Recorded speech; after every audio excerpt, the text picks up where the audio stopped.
আসসালামু আলাইকুম সবাইকে। সবাই কেমন আছেন? মনে হয় না আপনারা ভালো আছেন, কারণ যে ভিডিওগুলো দেখতেছি গত কয়েকদিন ধরে ধর্ষণ, গুম, ছিনতাই, তারপরে সাথে চুরি, রাহাজানি, এভরিথিং সম্প্রতি নিউজ। তো এই মুহূর্তে সবাইকে একটাই কথা বলার, সেটা হচ্ছে সবাই সতর্ক থাকবেন, নিরাপদে থাকবেন। আর হচ্ছে সন্ধ্যার পরে বাইরে ঘোরাঘুরি করার দরকার নাই। এখন আগের মতো সে সিচুয়েশন নাই। এখন মনে করেন আগে যেরকম একটা সিচুয়েশন ছিল যে আপনার 10টা বাজে, 11টা বাজে, 1টা বাজে ঘর থেকে বাইরে হলেও কোনো প্রবলেম নাই, ঘরে ঢুকলেও কোনো প্রবলেম নাই। এখন কিন্তু ওই সিচুয়েশনটা আর এখন নাই।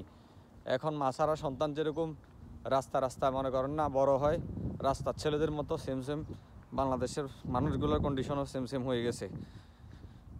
তো হচ্ছে যতদিন না নতুন একটা সরকার গঠন হচ্ছে ততদিন দেশের পরিস্থিতি খুব ভয়াবহ অবস্থা থাকবে। সো হচ্ছে কাকে বিচার দিবেন? বিচার করার মতো কেউ নাই, ঠিক আছে? উল্টা আরও বিচার আপনার ঘাড়ে এসে বসবে, এবং যে বিচার দিবে তার অবস্থাও খারাপ হবে, আর যার নামে বিচার করবে তার অবস্থাও খারাপ হবে।